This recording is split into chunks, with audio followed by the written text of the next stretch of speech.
Perkenalkan, kami dari kelompok 4 akan menjelaskan tentang materi karakterisasi biodegradasi polimer. Metode simulasi dapat dilakukan dengan menggunakan mikroorganisme campuran atau dengan mikroorganisme tertentu yang telah diketahui jenisnya. Hasil yang ada menunjukkan bahwa laju biodegradasi oleh mikroorganisme campuran umumnya berlangsung lebih cepat, namun sukar untuk memperkirakan mekanisme degradasi yang terjadi. Pada persentase kali ini akan dibahas berbagai karakterisasi yang diperlukan untuk menentukan kemudahan biodegradasi dari polimer untuk mengetahui perubahan gugus fungsi, sifat termal, dan sifat kristalin akibat biodegradasi, serta pengamatan kerusakan permukaan akibat biodegradasi. Kemudahan biodegradasi dapat dilakukan melalui analisis kuantitatif dengan teknik gravimetri. Perubahan gugus fungsi, sifat termal, dan kristalinitas masing-masing dapat ditentukan melalui teknik Fourier transform infrared, differential thermal analysis, dan X-ray diffraction. Kerusakan permukaan akibat biodegradasi dapat dilakukan dengan teknik scanning elektromikroskopi. Yang pertama, kehilangan massa dan degradabilitas polimer. Kehilangan massa ditentukan dengan cara menimbang massa polimer sebelum dan setelah proses biodegradasi selama selang waktu tertentu. Kehilangan massa sesungguhnya dapat dihitung dengan memasukkan faktor koreksi massa pada massa sampel awal sebelum proses biodegradasi yang dapat diperoleh dari kontrol negatif. Untuk mengetahui massa sampel awal sesungguhnya sebelum mengalami proses biodegradasi, maka perlu disiapkan suatu kontrol negatif bagi polimer yang akan biodegradasi. Kontrol negatif adalah sampel polimer yang diinkubasi selama waktu tertentu tanpa adanya mikroorganisme. Massa sampel polimer sesungguhnya sebelum mengalami proses biodegradasi dapat dihitung dengan persamaan WI sama dengan WIS kurang WIS kali C, di mana WI merupakan massa sampel sesungguhnya sebelum biodegradasi, WIS massa sampel awal tanpa faktor koreksi massa, dan C faktor koreksi massa diperoleh dari kontrol negatif yang dapat dihitung dengan persamaan.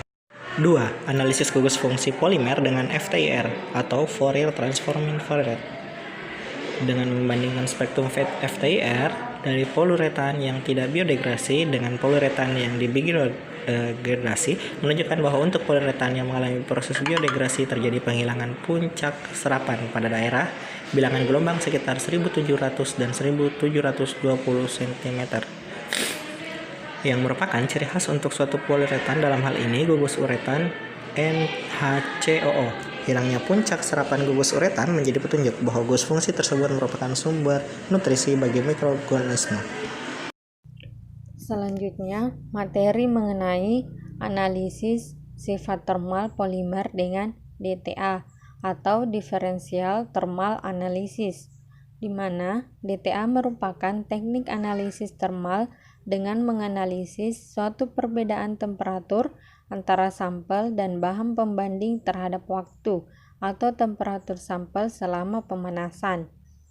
Temperatur transisi gelas merupakan kisaran temperatur yang sempit.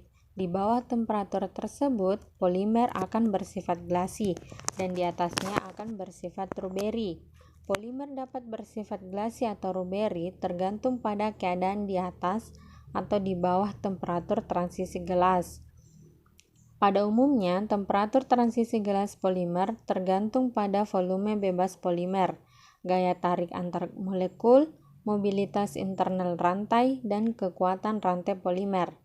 Penentuan temperatur transisi gelas dengan membandingkan termogram antara poliuretan yang tidak dibiodegradasi dengan yang dibiodegradasi menunjukkan bahwa poliuretan yang mengalami proses biodegradasi memiliki temperatur transisi gelas dan temperatur dekomposisi dibandingkan dengan poliuretan yang tidak dibiodegradasi. Hal ini menjadi petunjuk bahwa setelah proses biodegradasi, poliuretan akan mengalami perubahan struktur. Selanjutnya, analisis kristalinitas polimer dengan teknik XRD atau X-ray diffraction.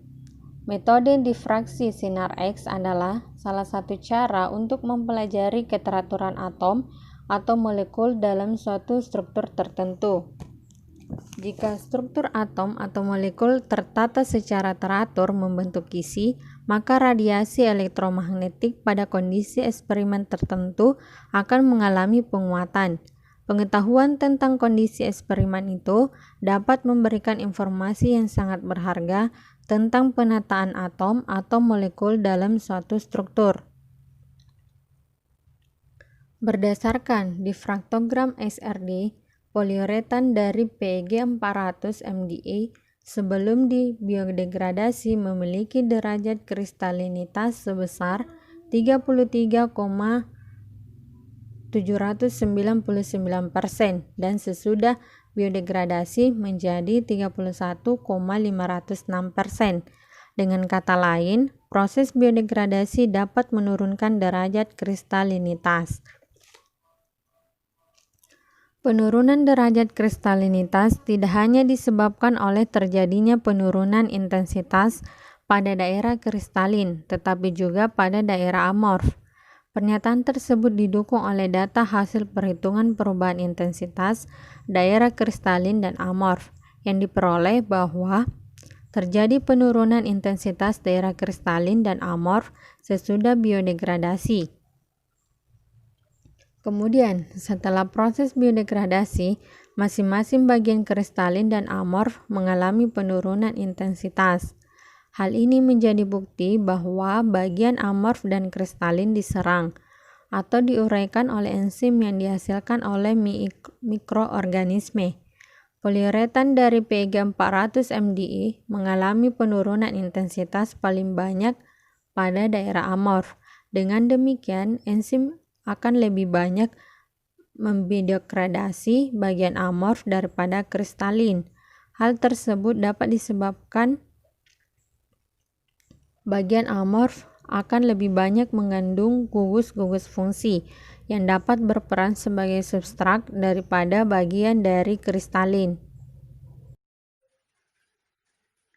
Terima kasih atas kesempatan yang telah diberikan.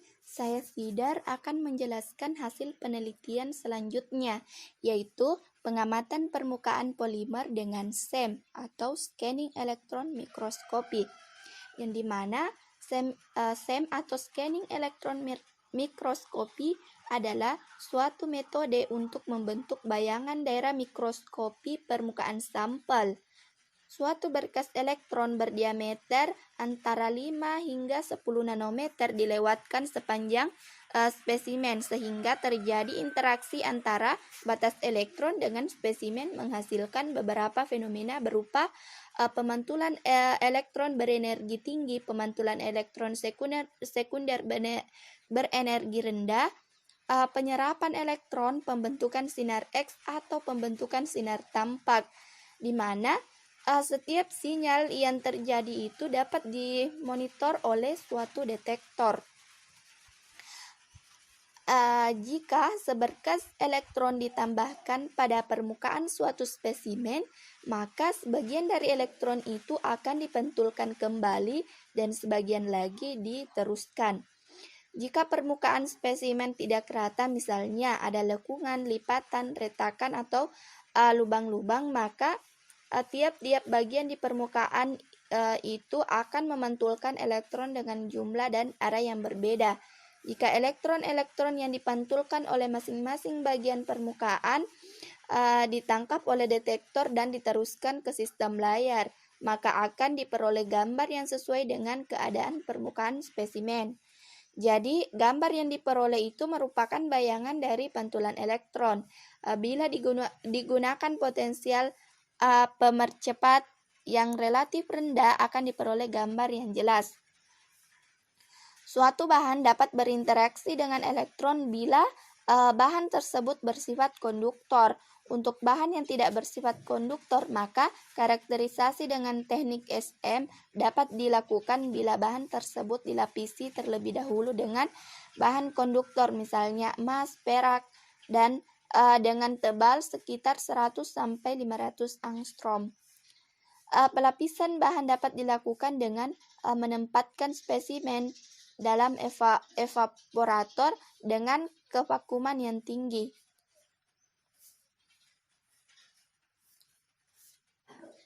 Selanjutnya yaitu berdasarkan pembahasan dapat pembahasan yang telah kami tadi jelaskan dapat ditarik kesimpulan.